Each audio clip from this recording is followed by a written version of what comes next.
Thank you mga kaibon, maraming salamat po. Welcome back sa YouTube channel natin. Kumusta po kayong lahat mga kaibon? For today's video, sasagutin natin yung katanungan ng kaibon natin. Meron kasi tayo ditong kaibon na matagal na po itong nagtatanong sa akin. Kada magkakaroon siya ng painakay, palagi po itong nagtatanong si Sir sa akin. Kaya po minabuti ko po na gumawa ng content para naman magkaroon din ng konting kaalaman at konting idea yung mga kaibon natin na nanonood, at yung katanungan ni Sir sa akin masagot na po natin. Ang tanong sa akin ni Sir mga kaibon, bakit daw lagi siyang namamatayan ng painakay? Minsan daw hindi talaga nakakabuhay. Sa 4, minsan daw ang tira 1. Minsan naman nauubos daw kamatay. Ilang days lang daw namamatay na daw yung mga painakay niya. So medyo nag-worry din ako dito dahil sayang naman yung pag-aantay ng time na magkaroon tayo ng inakay tapos hindi rin naman mabubuhay. Ano ba ang mga posibleng dahilan kung bakit hirap tayong makabuhay, or kaya naman kung bakit namamatay na lang lagi yung mga painakay natin? Mga kaibon, disclaimer lang, ang isi-share ko dito ay base lamang ito sa kaalaman ko at karanasan ko sa pag-aalaga ng mga ibon. Sa mga inakay, para mabuhay sila, meron mga kanya-kanyang rason kung bakit namamatay yung mga inakay. Iisa-isahin ko po yung mga posibleng dahilan kung bakit namamatay po yung mga painakay.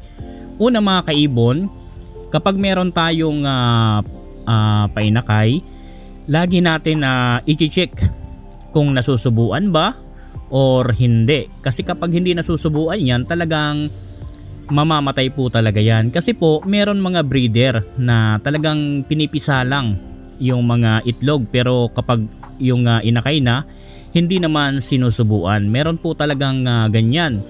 Pangalawa, merong breeder na sobrang maselan. Kapag po dahil sa sobrang excited natin na hawakan natin yung inakay, hindi tayo nakapagsawsaw ng kamay sa patoka, merong mga pagkakataon na kapag binalik natin yung inakay at pumasok yung breeder sa loob ng nest box, tapos yung hinawakan natin, syempre di tayo nakapagsawsaw ng kamay, lalo na po kung naninigarilyo tayo, maninibago ng amoy yung inakay.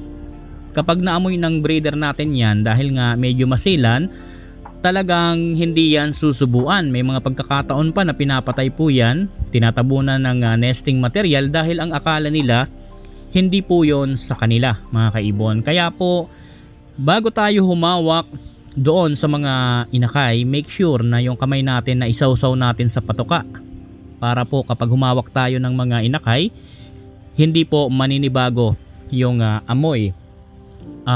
Pangatlo mga kaibon, kapag sumisilip tayo sa nest box, chinecheck natin yung mga inakay, unang dapat nating tinitingnan dyan yung ilong. Tingnan din natin kung merong bara, kasi kung merong bara, hindi makakahinga, pwedeng mamatay. Nagkakaroon ng bara yan dahil sa pagsubo ng mga breeder natin.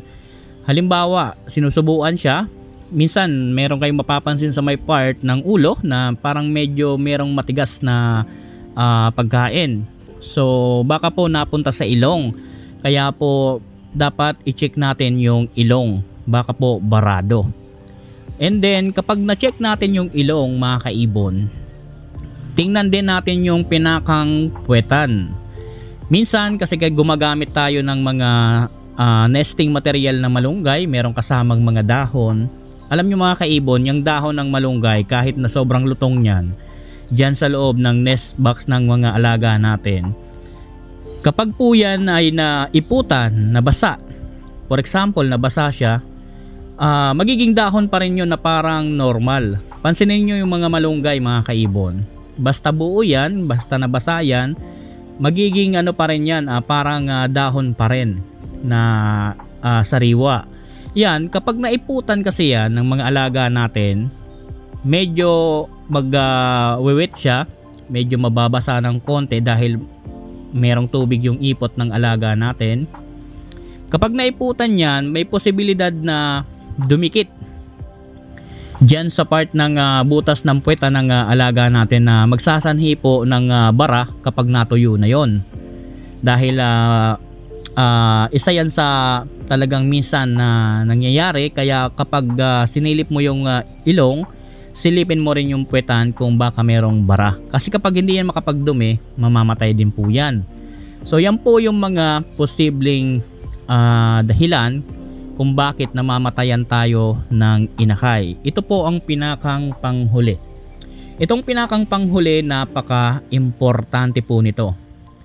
Alam nyo mga kaibon, bakit ko sa inyo pinapayo na dapat kapag magbe-breed kayo ng mga alaga ninyo, nasa kondisyon ang katawan. Kapag kasi mga kaibon, ang alaga natin, ginamit natin, brinid natin ng payat, halos po ang magiging inakay niyan, mapisama niyan lahat, talagang halos payat na, malapit na rin mamatay dahil hindi nakakakuha ng mataas na nutrients sa parent. Wala silang makukuhang mataas na nutrients sa parent dahil nga po ang papayat ng breeder natin.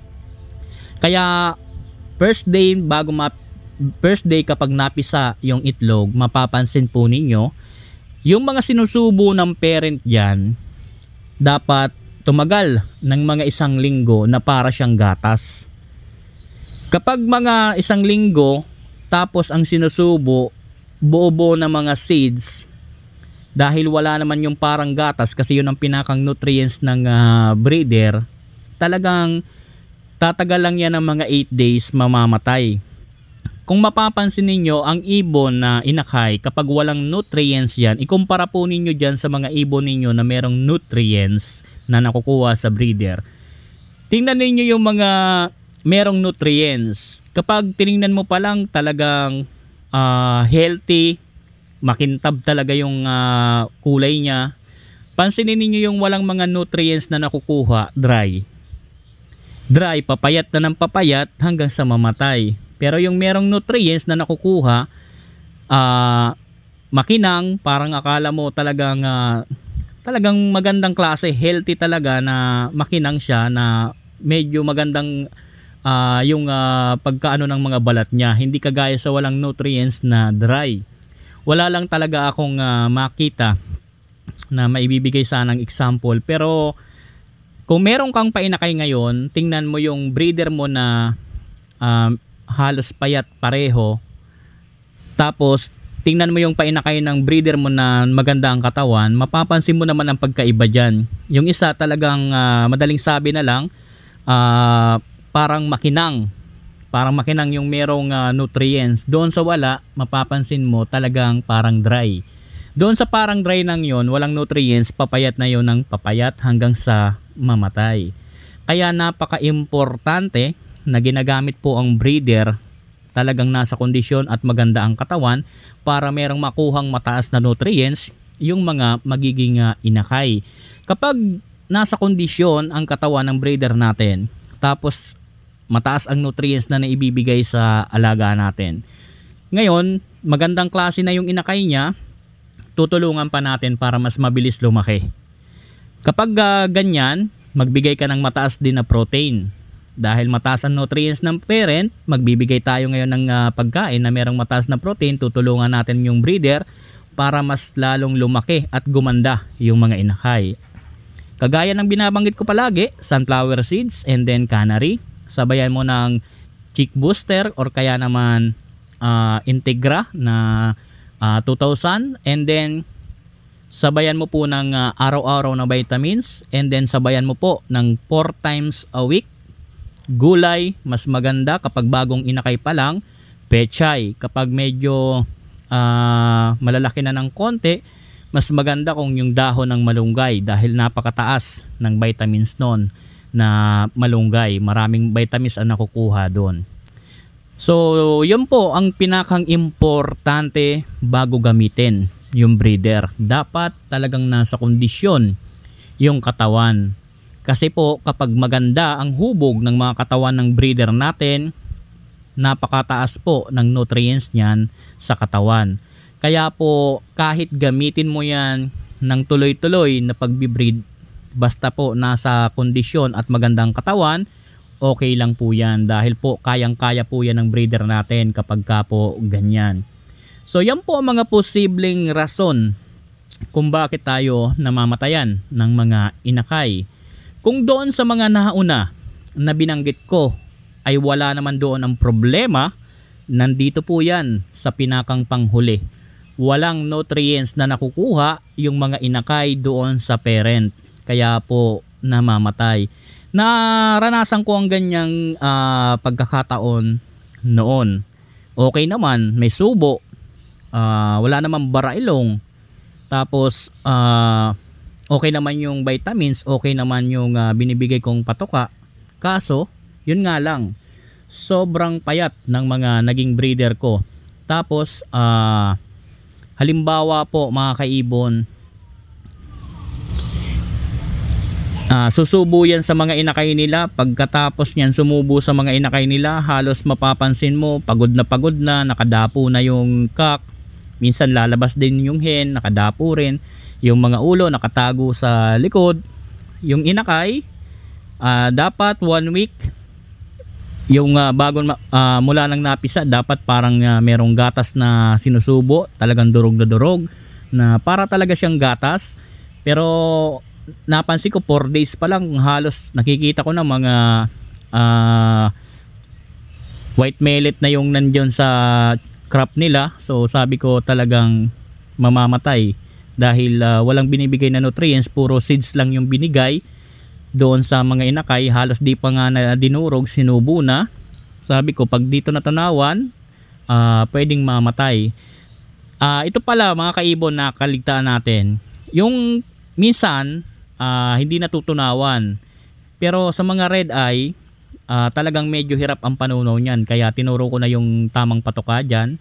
Pero doon naman sa mga normal, pwede naman doon ng merong white millet, kaya naman yun na tunawin. Yun nga lang minsan nagkakaroon din pala ng problema. Talagang minsan kung nagkaroon ng pagkakataon na halos puro white millet lang yung binigay ng parent, pwede rin po yan na hindi matunawan. Pero bihira po yan mga kaibon. Bihira po yan sa mga red eye na talagang hindi ay sa mga normal na kulay itim ang mata na hindi talaga natutunawan.